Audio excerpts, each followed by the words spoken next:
afternoon and welcome to Midday Live from the News Hub. I am Wendy Lai. Coming up this afternoon, Kwabre East District Security Council to maintain security presence at Ahwian Ashanti region until calm is returned to the area.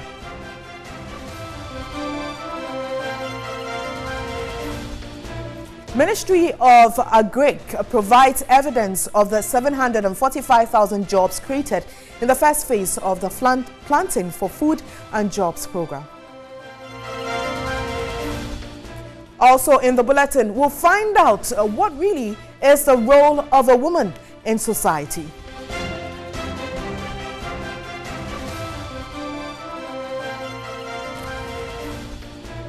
On the foreign front, South Africa's President Jacob Zuma rejects ANC's request to stand down.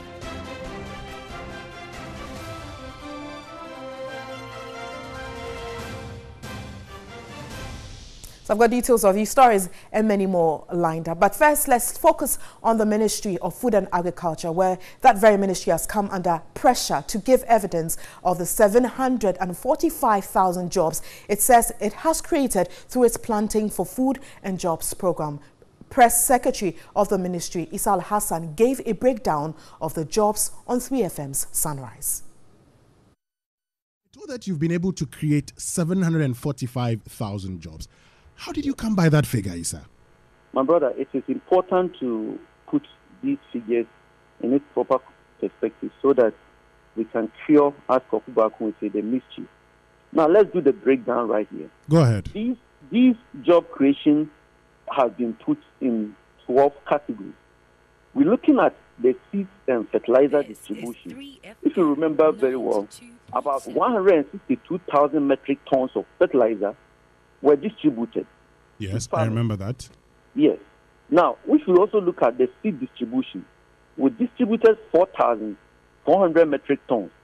And if you look at the fact that each person handles approximately 16 tons of fertilizer, as in 2017.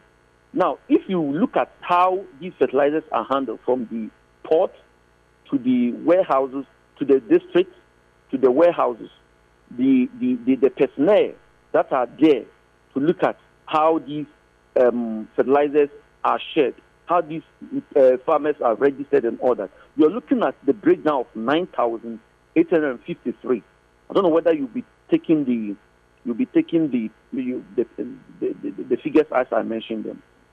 Now, when you look at the seed distribution, which is about 4,400 metric tons, that multiply that. If you add that to the fertilizer distribution, you're looking at 9,853 different people handling these things, these aspects. Now, look at the input distribution by the district assemblies. The district assemblies employ 5 persons each, because when you look at the 216 districts, we have agric offices in all the districts. So we had to employ additional 5 persons in every district to make sure that these things are computed and these things are structured in such a way. These are new employments. That's right, because this program generated all these aspects. Because before then, there was no single policy that was directed towards the ultimate farmer. Government has never engaged any policy that has the objective of targeting the ultimate smallholder by supplying input and other materials needed for farming. So watching Midday Live now to education. And lack of teachers and infrastructure at Gidikpo RC Primary School in the Central Tone District of the Volta region is affecting academic work. Kindergarten pupils are compelled to bring their own seats from home for studies.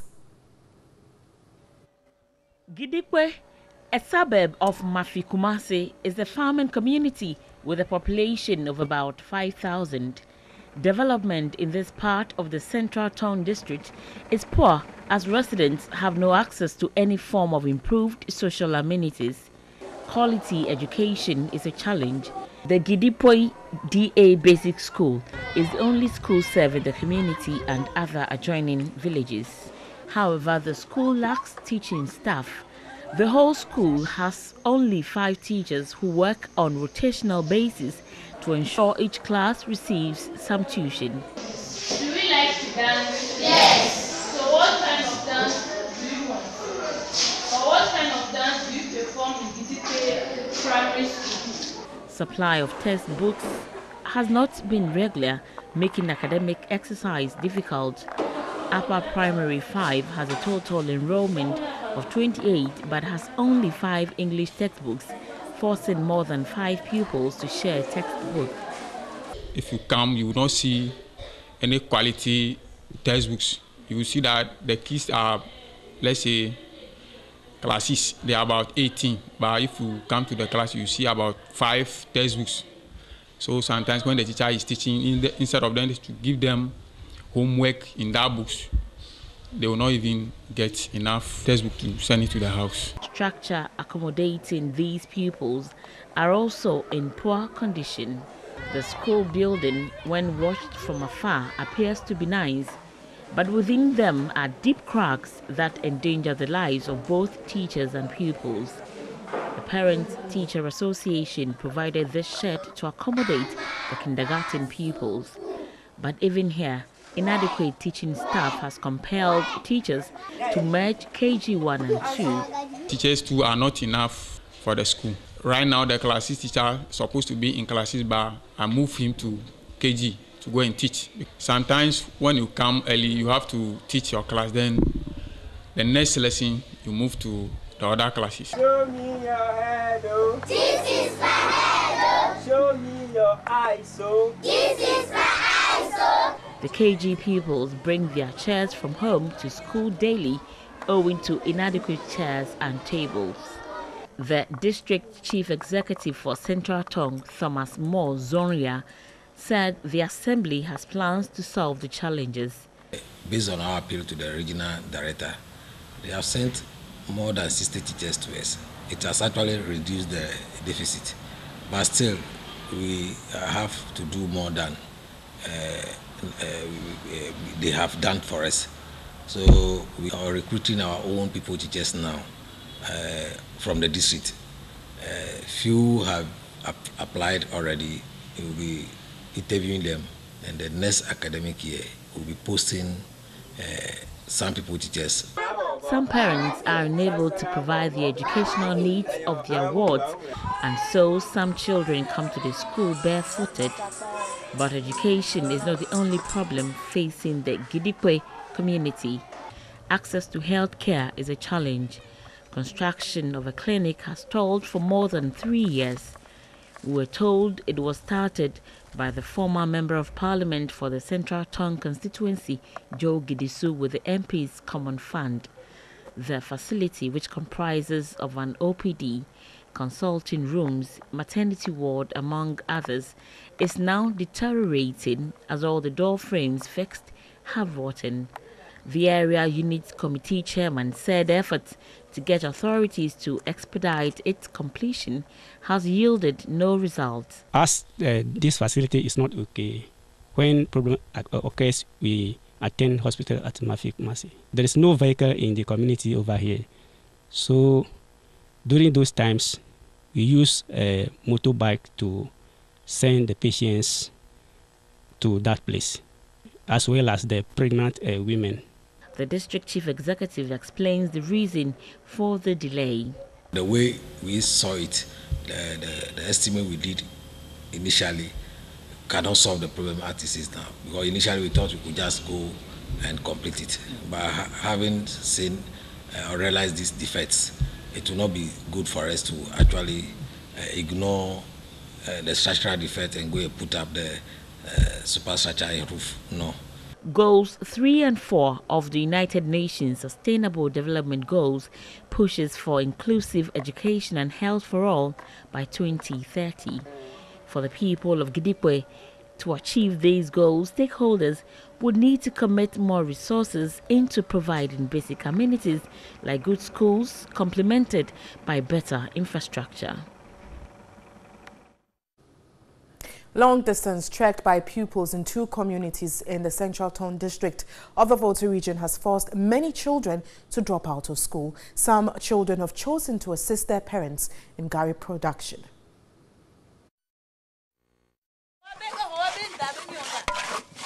Most parents are into Gary making here, and so they involve their children in the process. The place from here going to the Zipe is far away, so that's why people stop school. All those girls staying here, we are not going to school. We stopped at school. Even my sister son, one of the sons, he stopped. I'm talking to her all over, but he don't want to go to school. A teacher said most children fall sick after covering long distances to school. At Mafiklepo, the community has taken the initiative to establish this school and a shed to provide formal education for children. But this comes with challenges. The shed has only 3 classes with few people and teachers. Pupils, after graduating from class 3, would have to stop schooling because there aren't extra classes to accommodate them. The community is not able to pay the teachers for the services they render, making it difficult for their retention. Because of the children in our community, if I stop teaching, they will not go to school again. They will be in the house. So I force myself to be managing it. The only lady teaching staff among 2 men treks 3 kilometers from Ajopo daily to teach. She wants Ghana Education Service to adopt the school to improve on education in the area.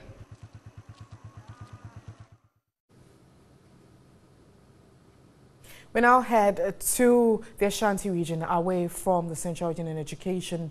Calm has restored at Samia after some youth groups and indigents clashed on Saturday, but security remains tight in the area to prevent reprisal attacks. Ashanti regional correspondent Ibrahim Abubakar joins us with some updates on this very story.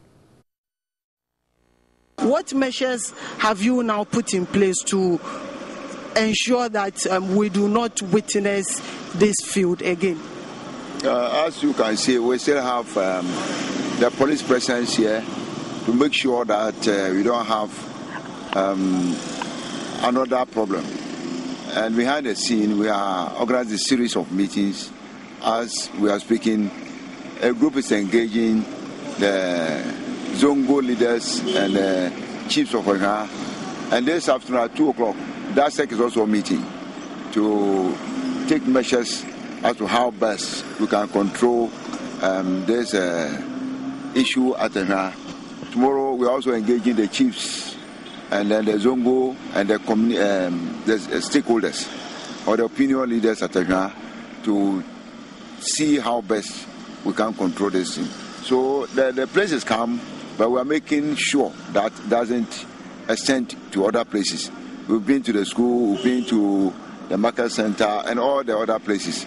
Everything is calm, but the restoration of commercial activities is still on the low side. So we want to assure people that there's still calm, there's calm at Oha, and people can come out and do their normal business. The police are here to protect them, protect people and the properties of the place. So we are assuring them that there's no way something untold will happen to them. No, but this is not the first time we are witnessing such clash between the Zongo youth and indigents.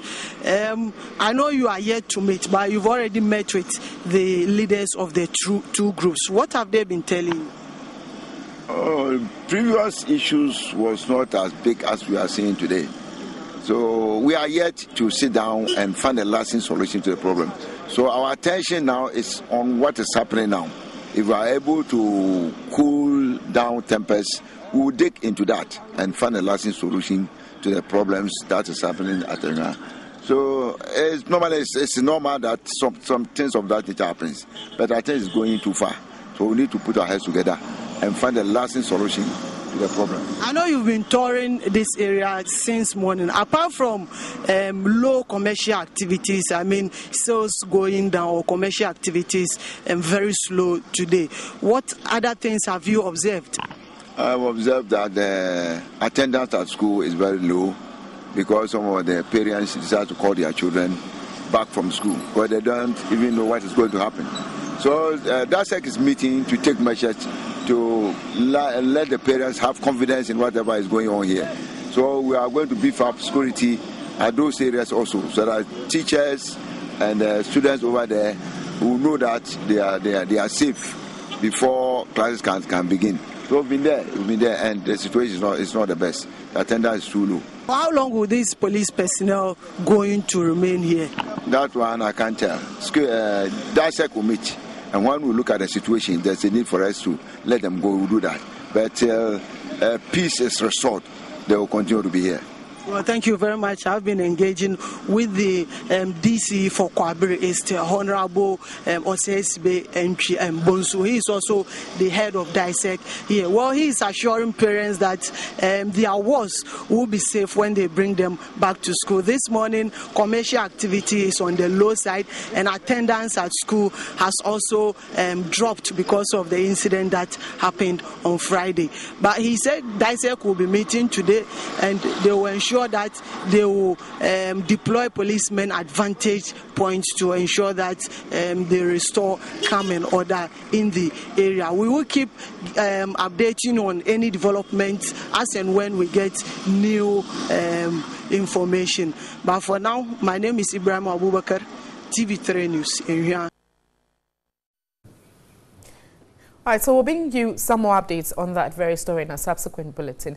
But let's look at one of our headline stories. And society and tradition especially have been cited as the main factors of influence on what we believe are roles in society. And for many advocacy groups, it is only when society's understanding of these traditions are challenged that change can happen. On the issue of female roles and the changing demand of them by their work vis-a-vis tradition has sparked debate about if men should be doing more. But what is the role of the woman in the Ghanaian society, and should that change to meet Western cultures? Are there roles assigned women by nature, and should that change?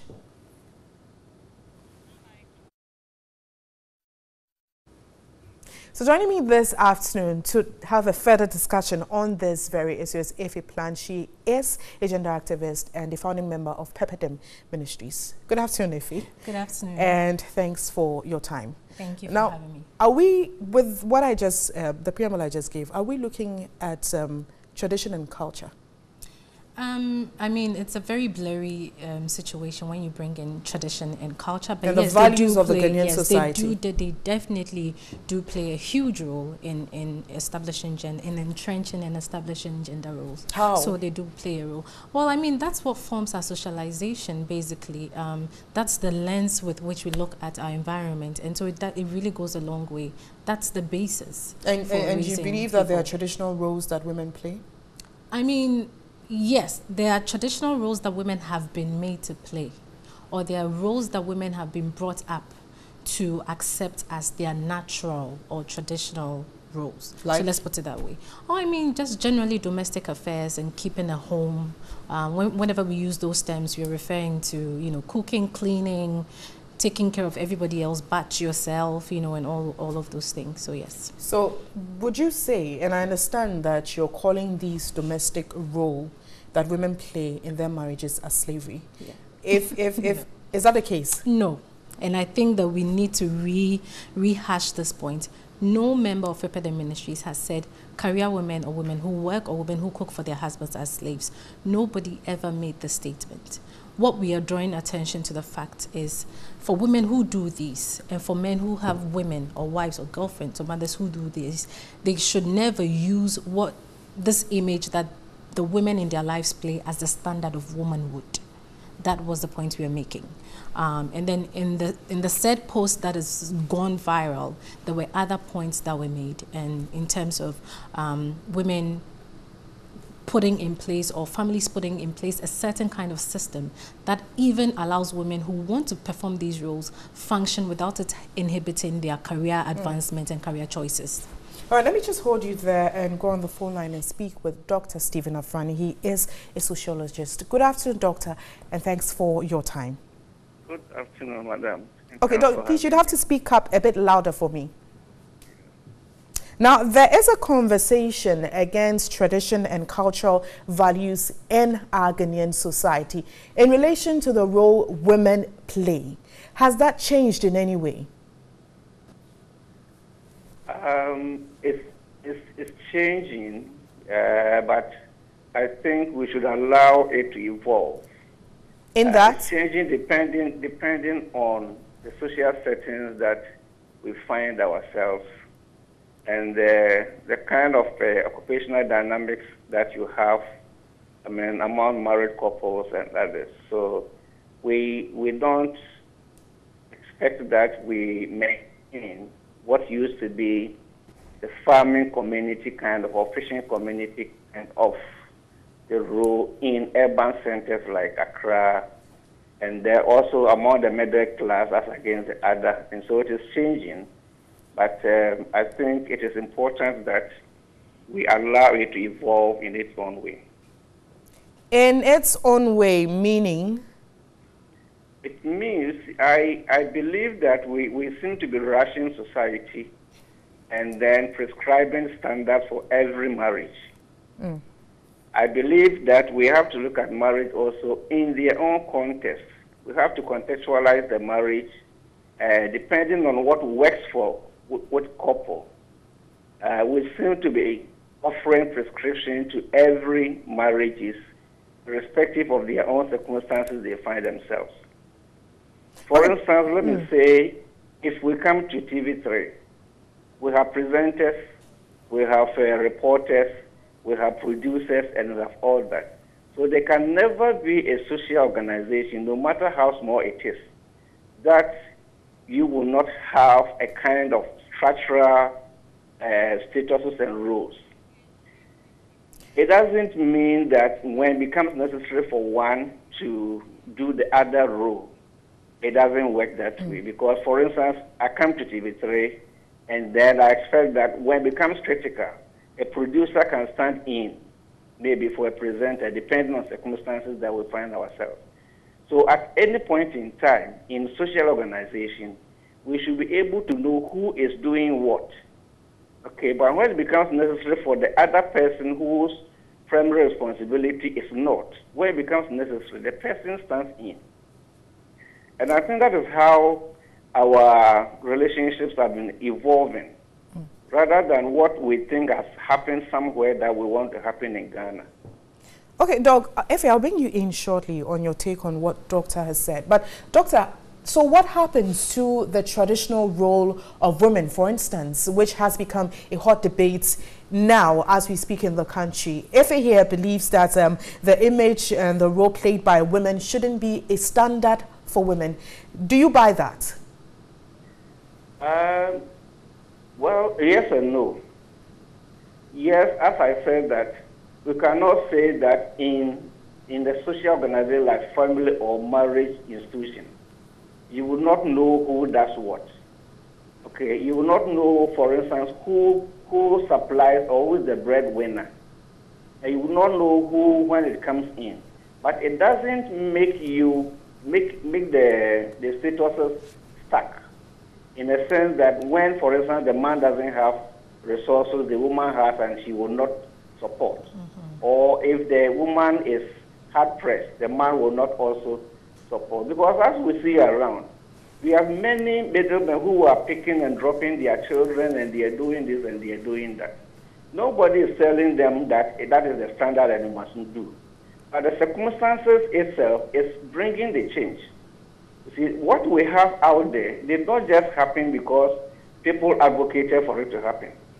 When you have society industrialized, okay, and at a point when the man is coming from work, the wife is now reporting to work, okay, circumstances itself will transform the social arrangement, and that becomes very acceptable. But where it becomes in position that it is being done here, and that is what must be done here, I think we have to be careful with the kind of prescriptions we want every marriage to adopt. Now, Efe, you heard what Doctor said, and that you were nodding at a point, and then you were buying into what he was saying. But there's some arguments that have come up. You heard him that it's a yes or a no. For the no, for instance, there are some who have argued, and even on some of your platforms, a woman comes home tired, her husband is home, and the husband says, I want food to eat. In this instance, with the example Doctor has given, what do you make of it? So, it's definitely yes and no, because we are dealing with a history of how things have been run, and we're also dealing with how things are evolving and changing. So definitely in certain circumstances, because as we sit here now, the possibility of having a man or ending up with a partner who doesn't know how to do many of our house chores, or doesn't know how to cook or clean or the basics is very high. So then it's yes and no. But how do we run our system that we have, our little system we have in the home right now, that doesn't burden me also as a career woman who also has a responsibility and a dedication to advance myself. So if you get home and your husband is home, you're tired from work, and your husband tells you, Ife, I want to eat fried rice, or I want to eat jollof, I want to eat apim, what would you do? So we had an interesting discussion this morning with another sociological professor, but she was a woman, and she made an interesting... If you haven't answered my question, no, what would you do? I'm coming to answer it. So you see, when there's an expression, slaving away, and the context will be defined and described by the conditions under which such a woman would beckon the call, or would respond to such a call. Am I being forced? Have I explained to my husband that I'm too tired, I can't? Is he insisting? Is he threatening me? Then we need to talk about those situations. But if it's something that happens often, my husband also goes extra length to do other things on other days, which may be out of his reach. If he doesn't go the extra, if he doesn't go the extra mile, and obviously the man is the head of the family, would you do it or not? That's the question I'm asking. So it's going to be dependent on the mood and what I feel like I can do at the moment. Okay, let me go back to... But you see, let's not veer away from the conversation. There should be some kind of system in place that will cater for these situations. Hello, Doc. It can't always be a straightforward organization at home. Yes, Now, I just had a conversation with Ife, and I gave an example that she's closed from work, she's gone home, her husband is also home, and the husband says that I want to eat, and she's citing examples, she's given the systems in place. I'm going to wrap up with you on this very topic, the systems in place, and then she also touches on the mood and the approach in which the man addresses the matter. Now, we live in a society where we believe that mostly that the man is the head of the family.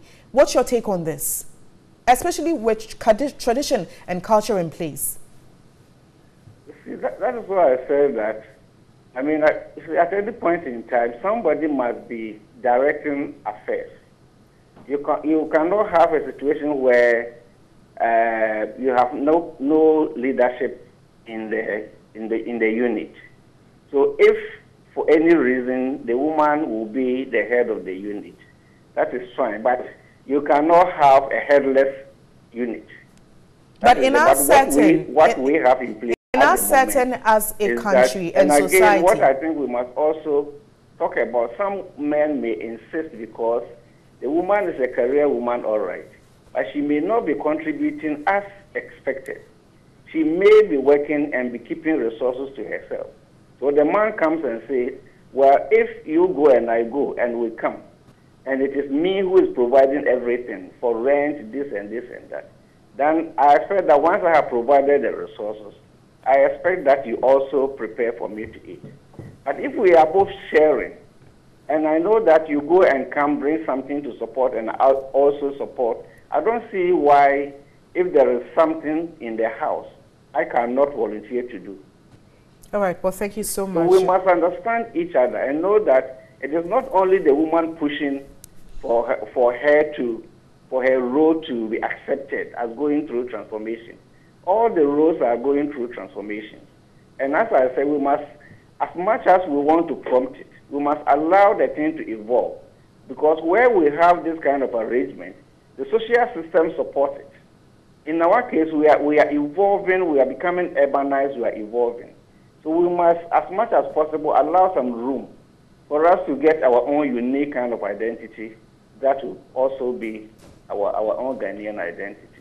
All right, thank you so much for your time, Dr. Stephen Afrani. He talks about allowing it to evolve. In your case as Pepperdine Minister, do you think that we've had the gender conversation right? And even before you answer that, do you believe that the man is the head of a family and institution? You laugh about it. I laugh because I'm not someone who subscribes to very static ideas on gender. So I'm going to move away from that question. But you have to answer it. Because there's a debate I don't out want there. to. I don't want to. Why? If I don't want to. There should be a reason why you don't want to. Because that's what I said. I don't subscribe. There. You have followers there. So that's what I'm saying. Who believe I don't in what subscribe. You say. Anybody who follows me knows that I do not subscribe to any notion on gender that places it at static when it's not. So when you get married, would your husband be the head of your home? Would you see him as the head of the home? Why should there be? It's teamwork. Why should there be? But like the sociologists argue that one has with to our be the head of the family. With our resources, where you fall short, I come in. Where I fall short, he comes in. We work together. We empathize with each other. We communicate. I do not see why there has to be an emphasis on headship and belowship, if there's a word like that. Thank you so much. I don't subscribe to that notion. But there were lots of questions. Yes, but time. But let me, before I close, let me just let me emphasize. We'll have to wrap up here. We'll have some more time on this conversation. And I have been speaking with Evi Plash. She is a founding member of Pepperdam Ministries and also a gender activist. The conversation goes on. We'll bring you some more in our subsequent bulletins.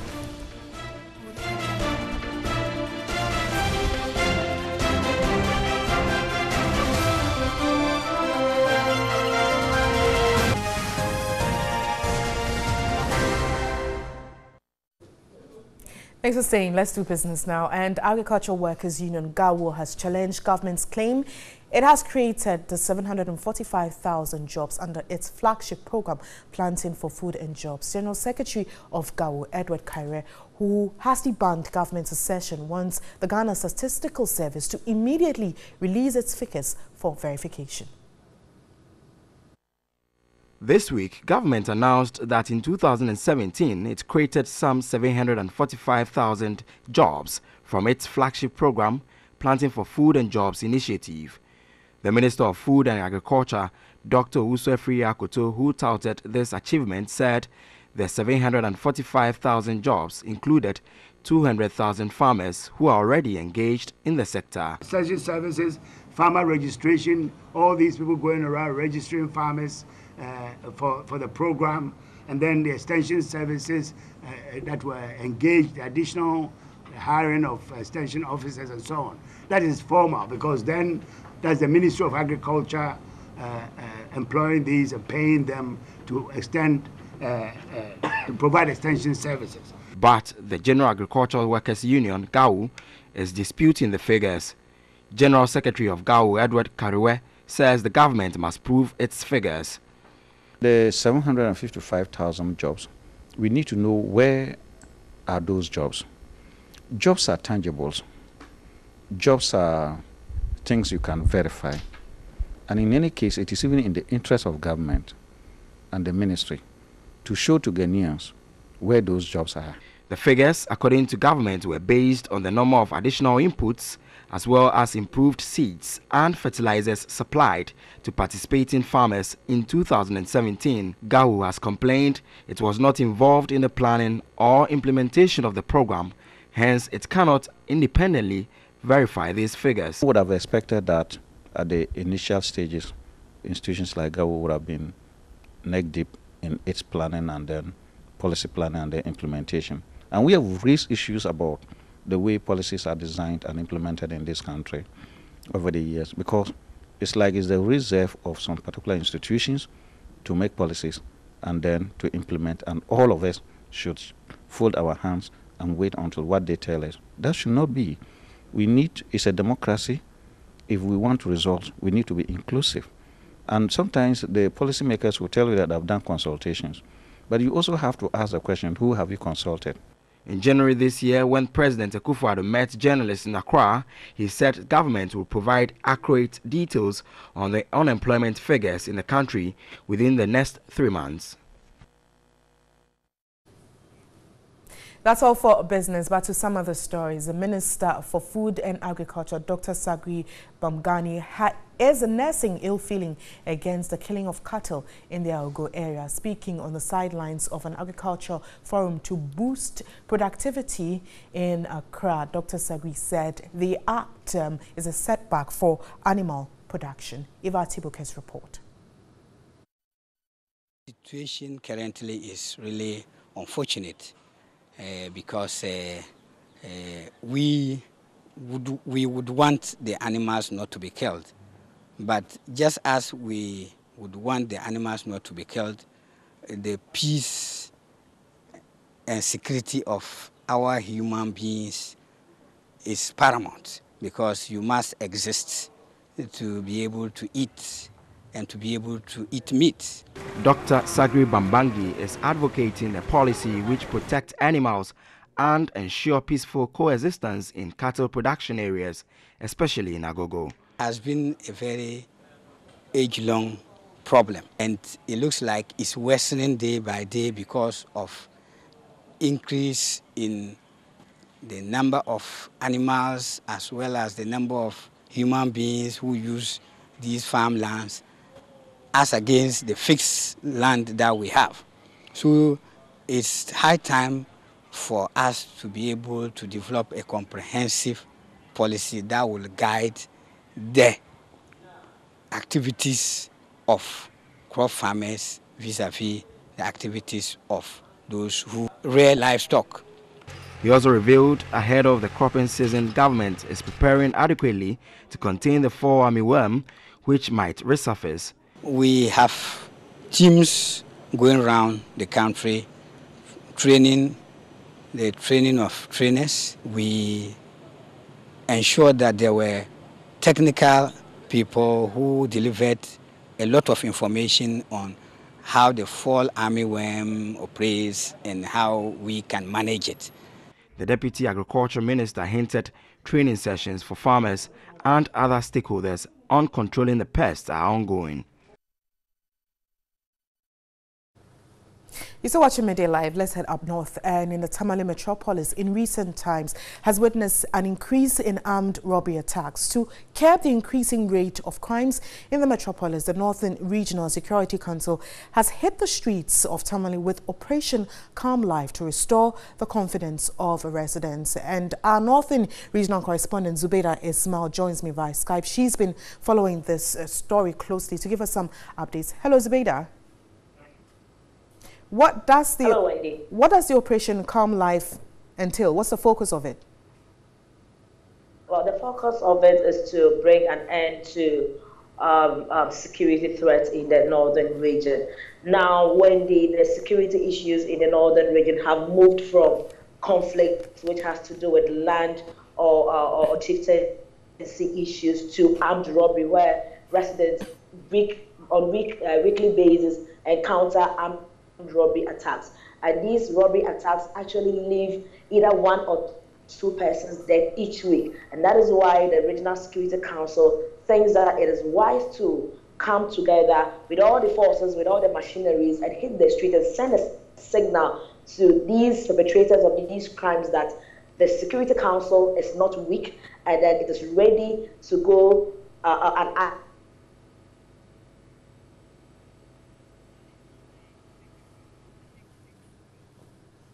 We've lost Zubeida Ismail there, but she'll bring us some more on this very story in our subsequent bulletins. You're still watching Midday Live. Do stay. Bodies of 16 people have been pulled from the sea off the coast of Melilla, a small Spanish territory bordering Morocco. Moroccan rescue services recovered the bodies after the crew of a Spanish ship spotted them in water. A medical official told AFP news agency all the dead were from sub-Saharan Africa, apart from one Moroccan. It is thought they may have been... Well, let's do some more on international news. South Africa's President Jacob Zuma has defied his party and refused to step down, according to media reports. He and senior members of the African National Congress, ANC, held talks on Sunday, but no details of their meeting have been released. Facing corruption allegations, Mr. Zuma was replaced as ANC leader in December. Party leaders who may be trying to oust Mr. Zuma before his State of the Nation address later this week will hold an emergency meeting on Monday.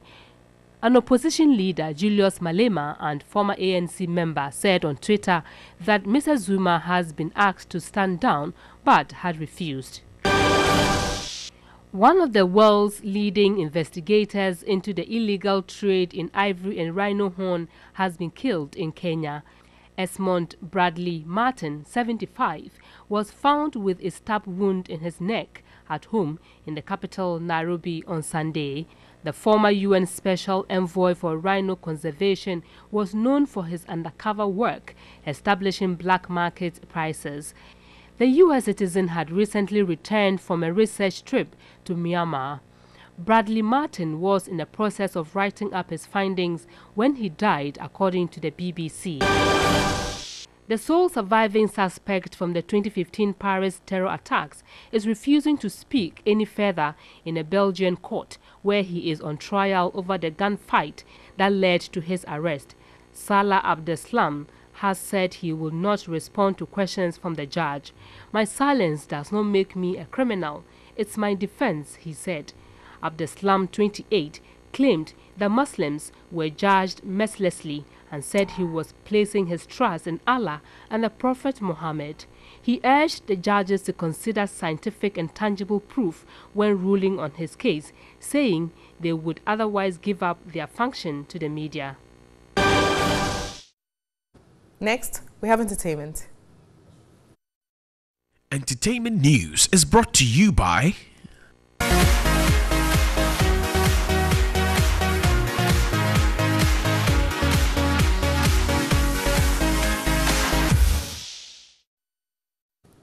And the king of Okologo music, King Isoba, treated thousands of music and culture from northern Ghana as he hosted the 5th edition of his annual Batakari Night. Performers encouraged northern youth to go into the weaving and production of Batakari, where as it holds the prospect to create wealth and reduce unemployment. Owusu Rise report.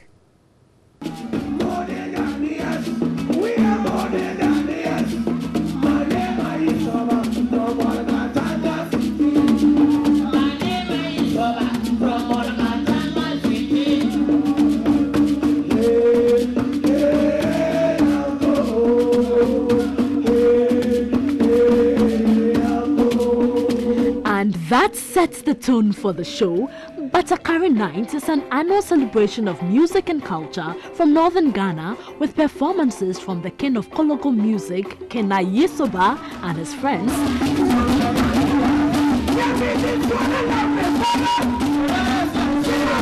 To reflect the theme, all guest performers rocked Batakari. One of Ghana's biggest music exports and No Beer in Heaven composer, Atongo Zimba, was in action.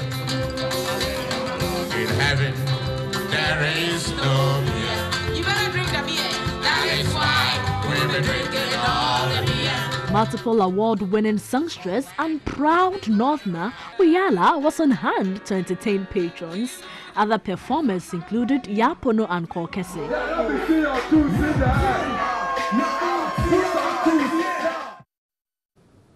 All right, and also remember that Talented Kids, your favorite children's program, will be launched on February 11th. And we have been speaking to the producer of the show. Magic number 2. See this empty bottle? Yes. I'm going to let this boy jump into it. Can it be possible? No. Then take it.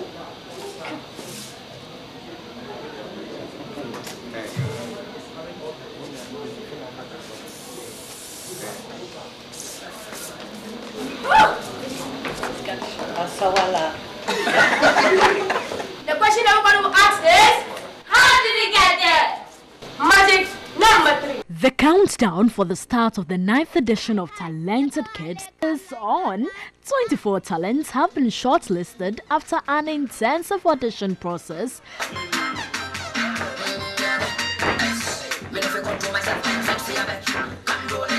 24 strong talents that are going to battle it this year for the ultimate prize, and we can't wait to see what will happen. You're going to see some fine talent. There's this girl who can sit with you, and if you're a lady and you have hair, she'll do something amazing with your hair in just a couple of minutes. You'll be amazed. to the producers of the show, the list reflects the finest and top-notch talent capable of pulling off a stunning show. They really have prepared themselves to come and show what they've got, to develop their talent and to show the world that, I mean, kids cannot just be thrown into the background or relegated into the background, but they can also, when really guided and coached, take Ghana places. In keeping with balance, an array of talents including comedians, instrumentalists, singers, acrobats and other unique talents have been selected to entertain you. I don't want to give everything away, but you just have to watch the show. And though the exploits of Kid DJ Switch also proved inspirational to many hopefuls, other hidden DJ prodigies showed up at their audition. This year, the number of DJs increased a lot, and it was difficult to select. I think that DJ Switch has inspired a lot of kids to go in that direction, to also do things that really you wouldn't find the normal kid doing, and those were the stuff that we kept our eyes open for, and I can say that we got a couple of them, and hopefully they will make the show really strong this year. So you heard the producer, you just have to watch the show. It's February 11. That's all for this afternoon. I am Wendy Lai. Enjoy the rest of our programs. Do have a lovely afternoon. Thanks for watching.